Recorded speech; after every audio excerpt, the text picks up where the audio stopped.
What's up there, ladies and gentlemen? Welcome back to another video for Road to Regionals, and this is like episode 21 or something like that. We've been coming out with a lot of episodes lately. Been trying to keep up with the daily uploads. I wasn't coming up with the videos last week because I had just come home from Memphis Regionals on Monday of last week, and that week was all hectic. I was really tired from like the jet lag, from the traveling. I'm not used to traveling all too often, especially for regionals. That was my first regional that I ever traveled to, and I didn't do too well, and I'm trying to like keep the microphone near my mouth so everyone can hear me for these episodes. I'm not putting the headphones on. I am not screwing up the hair because it is Christmas Eve right now. I'm going to be going out, and we're going to be just making some videos for the rest of the week, tonight, tomorrow, and the coming days as well. And we're going to be using this definitely not good team with the Ola Mola Mola, and for whatever reason, what am I using? OBS. OBS just decided not to cooperate and keep the image that I previously had with the Ola Mola Mola Mola. I'm just gonna call it Love Disc. I am not saying that every single time. We're gonna jump right on the ladder right here. This is literally the team that I was using for the EPL this week. We're gonna use it in the game because I didn't really use the Ola Mola Mola or just the Love Disc thingy to the best of my ability, because the other Pokemon that we're using, we're doing fairly well, and I'm kind of excited that it's like around Christmas time, because we're going to be seeing a lot more people online sooner than later, because people are probably going to be getting the game for Christmas. And there was a couple of people that were waiting for the game to come out for Christmas. All right, so our opponent, Julio, he has a Salamence, Garchomp, Melodic, Tapu Lele, Porygon 2, and the Kartana. Now, the Porygon 2 is in a weird spot. I guess it can kind of set up the Trick Room for the Lele and the Melodic, but everything else on the team is relatively fast. Maybe the Garchomp for the Salamence check, but Porygon 2 also gets access to Icy Wind in this game, which it could very well have. I feel like... Now, the only thing... My biggest gripe is him leading something such as like the Salamence against my Kartana, because I really want to lead the Love Disc and the Kartana so that I can soak and go for a Bloom Doom, especially into that Porygon. I don't think it would be able to take it out.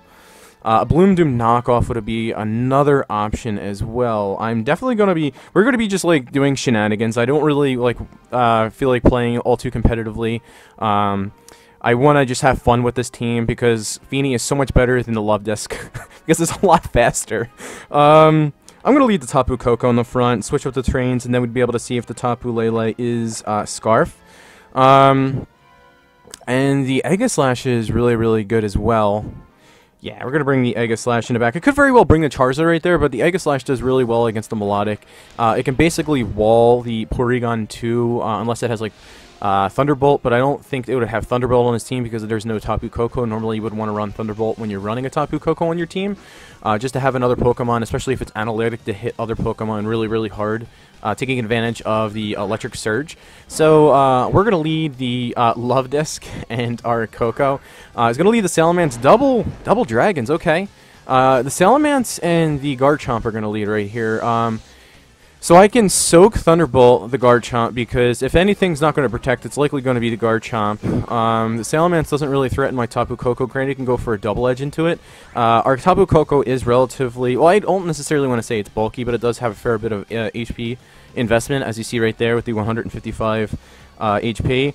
You can't tell that the Ola Mola Mola or the Love Disc is Scarfed, and I don't think my opponent's going to actually anticipate this. So we're going to go for the double up into the Garchomp.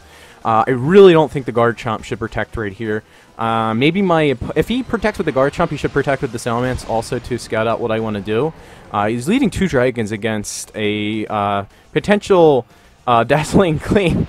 But we're going to knock out the Garchomp unless it's like Focus Sash.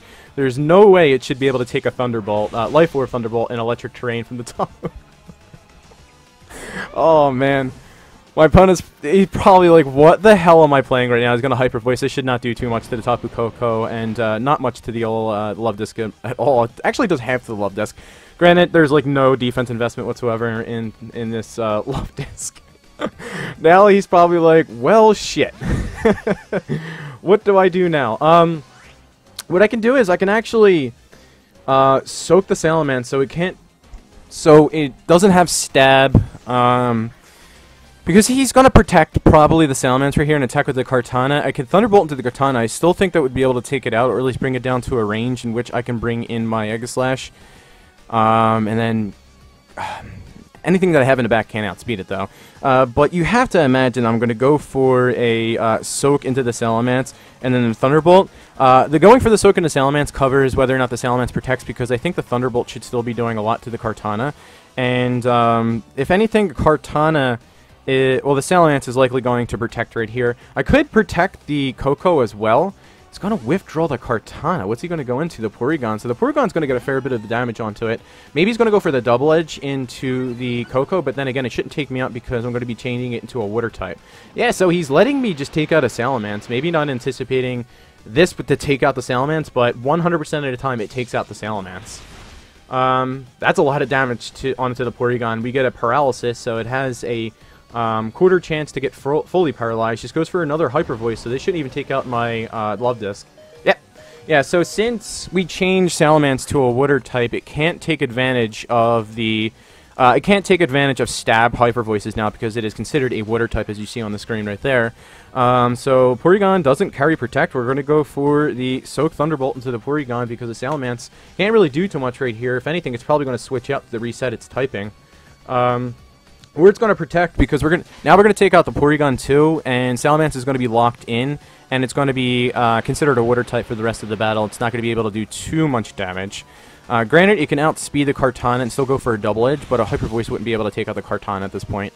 Yep, we're going to be able to take out the Porygon too. Now we can outspeed the Salamence the following turn and go for a Thunderbolt into that because the Kartana will be slower than our Coco. And I think if I'm like 180 EVs in speed, 252 in special attack, Life Orb, and like, what is it, like 80 to 90 something in HP. So again, fair bit of bulk. I'm going to Soak the Kartana so it doesn't have Stab Grass type attacks. And the Salamence is going to go for Double Protect. Wow, he's going to get it. Wow. But at least we're going to get a Soak off into the Kartana. So, again, it doesn't have Stab, Leaf Blades or anything like that. He's likely going to take out our Coco, but that's fine. We could bring in our Kartana. Is he going for a... Is a Z Tailwind, it looks like. Okay, so if anything could have gotten him into this game, it's definitely that. He's not taking out my Coco. Now both of the Pokemon on his team outspeed my Coco, and he's raising his critical hit chance. He can't go for the, whatchamacallit, into my...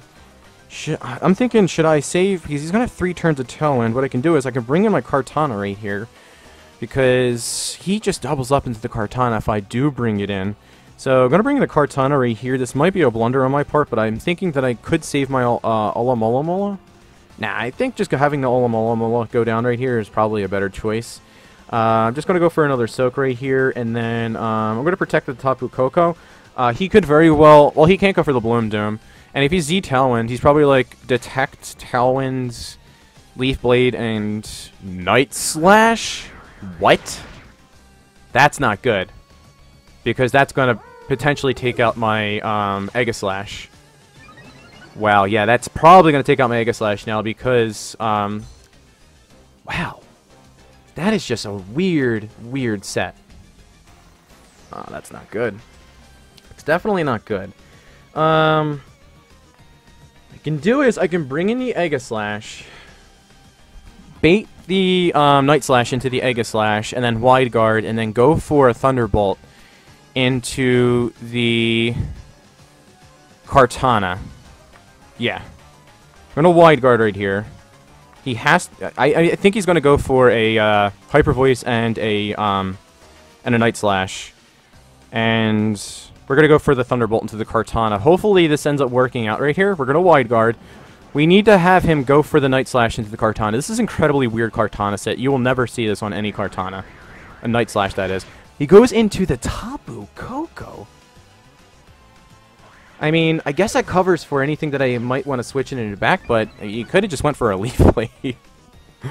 Oh, man. And he's going to go for a Flamethrower, calming on the Wide Guard right there. Okay.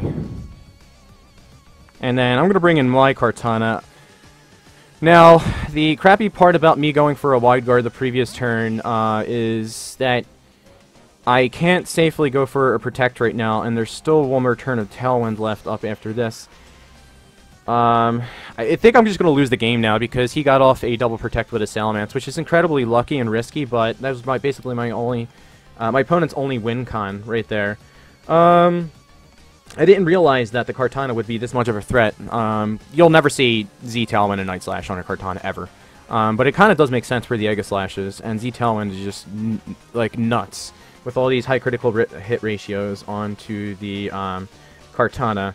Kartana is just going to go down right here, and he's just going to go for a Flamethrower. I'm not going to risk going for... Let's go for that. And then I guess I'm going to go for Substitute. I meant to hit Detect right there, but the timer was clicking down. Because he's just going to go for a Night Slash into the Aegislash, yeah, and it's going to be able to take me out. And he's probably just going to go for a Flamethrower. There's really nothing I could do right there, because even if after the Tailwind ends, he goes for a Flamethrower into my Kartana, and he outspeeds me and goes for a Flamethrower into the Kartana. So I think the Cresselia was the better call right there. I always feel like when I bring my Love Disc, I need to bring my Kartana and my Coco. Because both of them take advantage of the ability to soak.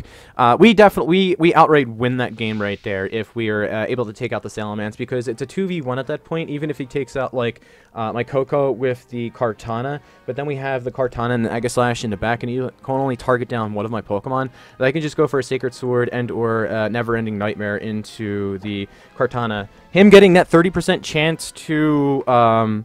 get the double Protect on the Salamence definitely won him that game. He got incredibly lucky, but really nothing we could do about it. That's the chance that you have to take, and if it's the only win con you have to go for that. I'm just kind of like it's frustrating because very rarely will I get a double Protect. Granted, I could have just went for it with the Aegislash right there, but I didn't want to have that chance of, you know, him like targeting down my Kartana, and then, I don't know, setting up like a Substitute or something like that with the Salamence, where I could have just got off a lot of damage with my Aegislash, and I feel like that I never get the double Protect anyway, so there's no point for me to go for that.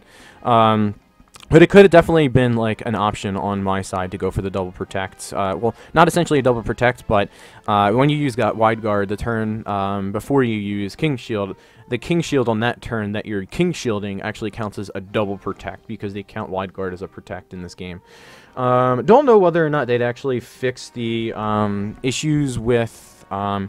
the ability to go for like a Z move and then you Wide Guard and it acts as a Protect, because it's not supposed to do that. It's actually a glitch in the game.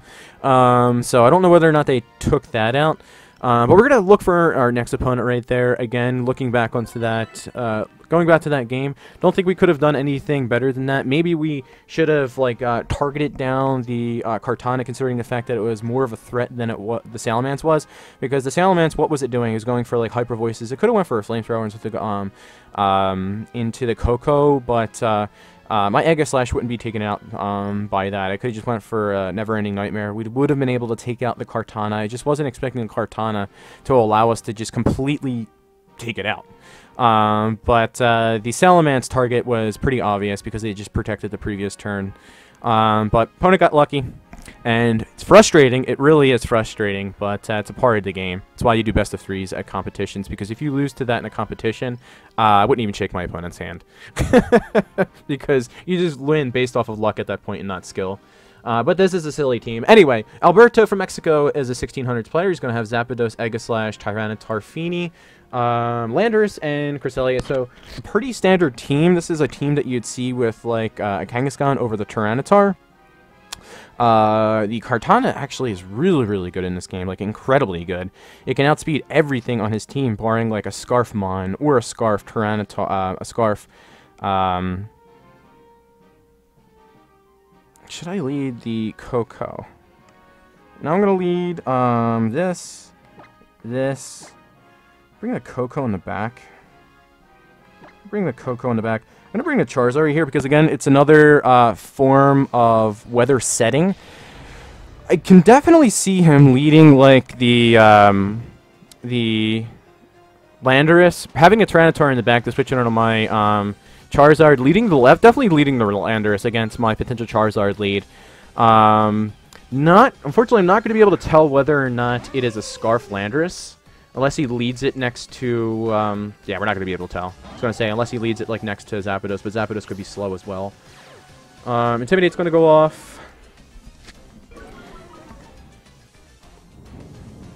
It could be Scarf and then Superpower into the Kartana. If he does that, he'll likely go for, like, an Icy Wind as well. Landorus is pretty annoying. What's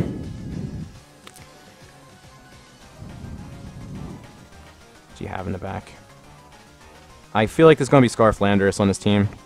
I'm going to go for the Bloom Doom into the Landorus and then a Soak into the Landorus. We're going to go for it. He's going to withdraw the Landorus. What is he going to withdraw the Landorus into? Zapdos is going down. This is beautiful, and he's likely going for like an Icy Wind or something like that. So he's going to lose one form of speed control right here. So if that Landorus does not U-turn out and just outright switches out, it's likely like Assault Vest or maybe Groundium Z. Because what else could have the Z move on his team? Could be the Tyranitar, but the Tyranitar is likely its Mega option. This is probably like a Pinchberry Zapdos. Granted, it meant -1, but this is an incredibly powerful move, especially at -1. That's why I wanted to go for the Bloom Doom. They just ensure that I get a knockout so I can reset my attack. Yeah. So the Zapdos is going to go down right there. And what does the Kartana do? Probably Icy Wind, I'd imagine. If it goes for a Trick Room, it's not the worst. Yeah, Icy Wind. I'm trying to think. What would my Kartana speed be then at -1? Let me see.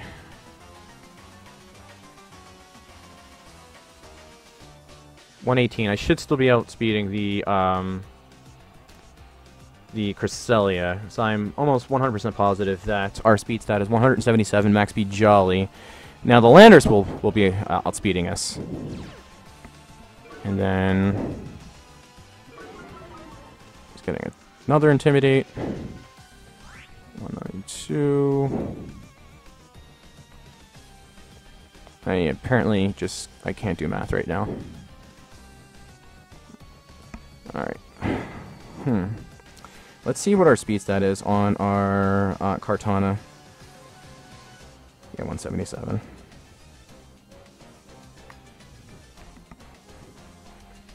I'm going to detect right here. And then I'm going to go for a Soak onto the Landorus. Bait the switch out the next turn. He's probably going to go for an Earthquake right here. Which is fine, because if the Olimol goes down, I don't think this is Scarf, and we can bring in Charizard and outspeed it. And it's not going to be Stab Earthquakes anymore. Could be Bandit. Yeah, he's going for Earthquake.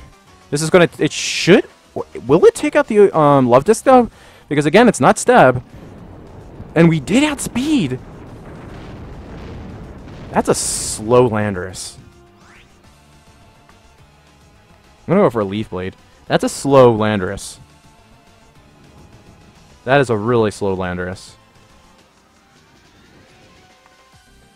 We can actually soak the Cresselia now if he wants to go for another Earthquake. He's going to Earthquake his own Cresselia. I'm really surprised that we outsped the Landorus with our Love Disc. That's good information to know now, because now we can go for a Soak onto Cresselia. He can't freely go for an Earthquake. And the Soak onto the Landorus makes it not Stab, and then it forces a switch out. But if he brings in a Tyranitar that he might have in the back, he's going to be switching in on a Leaf Blade, so he might want to take this. I am at neutral with the Kartana. Landorus looks like it's slow bulky, so it could take this. It's going to Helping Hand, so he's going to Earthquake himself. And we might take this with the Kartana, because we also have very good physical defense. This is non-stab.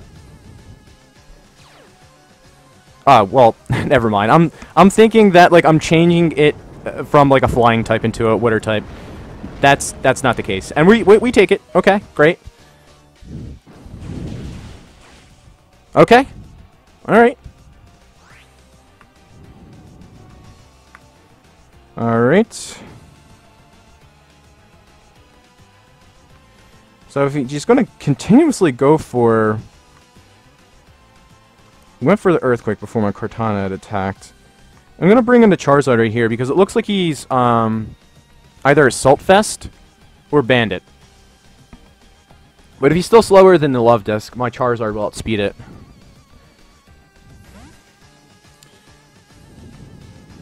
If he reads this and goes for Rock Slide, good for this man, but he should be going for an Earthquake because Rock Slide wouldn't be able to take out the Kartana.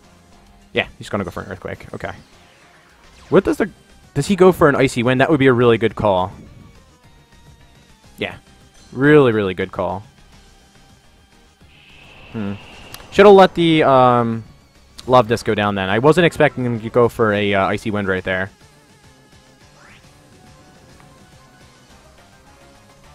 I'm going to have to get a free switch in to my...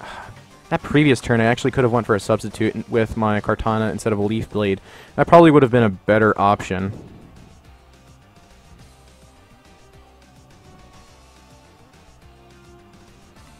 going to protect with the Charizard here. He should just be going for another Earthquake. Not Mega Evolve, so I can have that Weather in the back. Okay, so he's Assault Vest. So, yeah, either Assault Vest... Or he is, wow. Yeah, just so he's getting incredible. Like, we get no RNG in our favor. At all. We might live another Rock Slide. So, that's really frustrating. Now the Cresselia will outspeed a Kartana. Could have went for another substitute. Leaf Blade right here. And then he could very well go for an Earthquake right here, but our Love Disc could be able to survive this. And then we can go for a knockoff into Cresselia. Now I'm kind of regretting soaking it. It's going to go for a Rock Slide. Kartana avoids, but the Cresselia should just be able to get off an Icy Wind. Yeah. And they should be able to take out the Kartana. Not missing! We're not getting an RNG on our side. But now we can bring in our Charizard.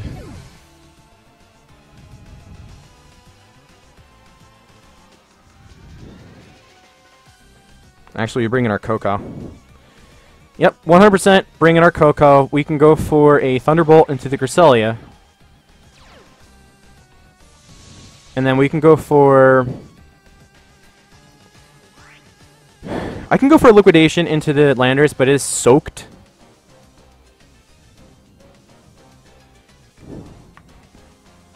Who could he have in the back? I think he has the Tyranitar in the back.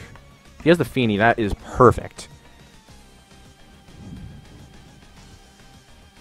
I'm going to go for the Thunderbolt right here. And then... I'm going to go for the knockoff into the Cresselia. If he has the Tyranitar, he should bring the Tyranitar into the Landorus slot. Okay, so he's going to stay in. Probably fearing another Soak into the Landorus and then a Thunderbolt into the Landorus, because that might be able to take out the Tyranitar.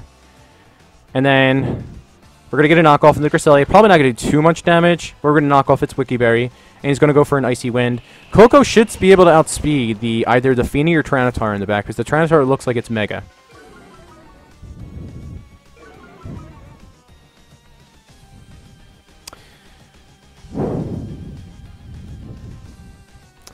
Tyranitar, okay.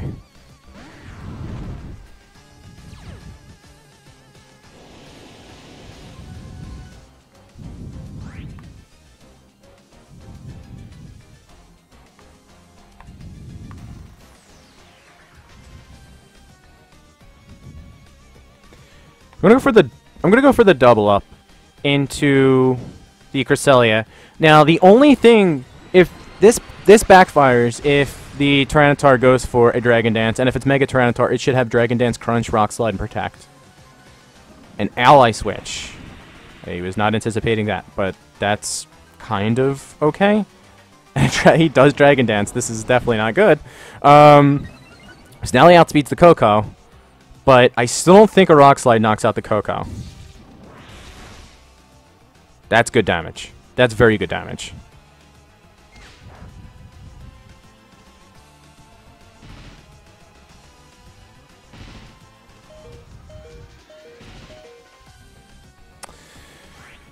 Okie doke.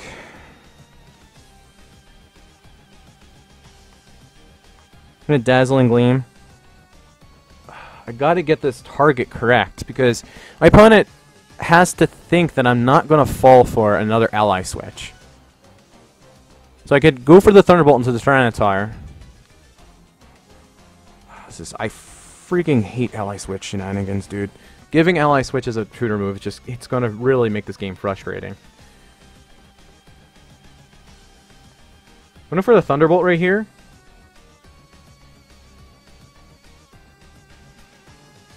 I'm going to go for the knockoff. I guess put it in range for a Thunderbolt. I don't think he goes for an ally switch. Yeah, he doesn't go for an ally switch. But I think Helping Hand Rock Slide will be able to take out my Coco. The Coco avoids! That's exactly what I needed too, but I still don't think this will be able to take out the Tyranitar.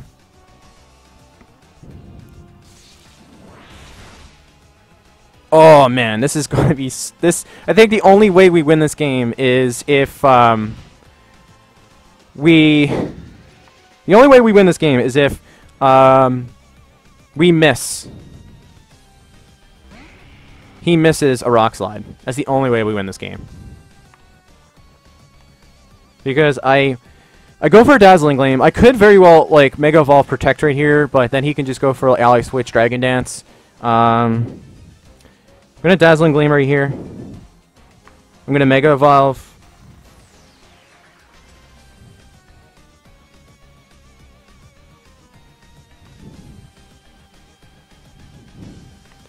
But it has to miss one of my Pokemon.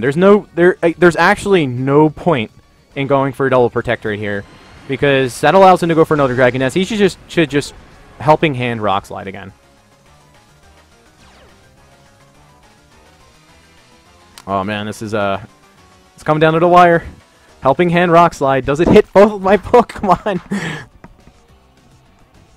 Tyranitar goes for Rock Slide, and it hits both of the Pokemon. That's going to be a good game. Yeah, we're not surviving that. Oh man, so two very close games. Our first opponent getting absolutely lucking out with the Double Protected and the Salamence. In that game, our opponent was playing very recklessly with his Landorus. Going for the Soaker to Garcelli didn't make any sense. I'm thinking about it's changing its typing, like it's changing its ability so that it's not levitating, which made absolutely no sense. But we could have subbed up because he kept on going for a Rock Slide. For Earthquakes, and then we would have been in behind a sub, and then we could have went for like a Detect or something like that, or we could have just like soaked up an Earthquake and gone for a Leaf Blade. But yeah, we're getting like zero RNG on our side, not getting any really critical hits. I mean, we got the miss with the Rock Slide right there, but the end result didn't change whatsoever. I mean, I got the Thunderbolt into the Tyranitar, but it didn't change the end result because he still won. Now, if I would have like he missed the Rock Slide on me, and then I would have gotten a crit with my Thunderbolt, that could have changed. I mean, that definitely would have changed something because he would have gotten knocked out, and then the Cresselia can't knock either my Coco or my Charizard out.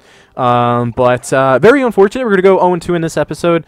We're going to use the Love Disc for like one more game. I feel like the Feeny is definitely a better Scarfmon. The only thing I don't like about the Feeny is that you reveal that you're Scarfed, especially if you lead like your Tapu Koko and your Feeny. Of course, the Misty Train is going to go before your Electric Train, which your opponent screams out to your opponent, you are Scarf. Or if your opponent leads like one of the Tapus and your Misty Train goes up first, which Feenys, unless you're facing like a Bulu, the Misty Train should go up last. So you kind of reveal way too much information when you're a Scarf Feeny, unless you bring it in the back and then you switch it in on a possible Feenit Pokemon. But both of those games were really fun. So that's the entire point of this. Just have some fun. I first said that I didn't want this to be a super competitive video. Of course, I'm using a Love Disc. Well, but I kind of like this team. I think in the next episode we should rely on Aegislash and Cresselia a little bit more because they can soak up hips a little bit easier than the other Pokemon on this team. But anyway, I'm going to end the episode right there. I hope you did enjoy this episode. I hope everyone has a great Christmas, and take care, guys. See you in the next one.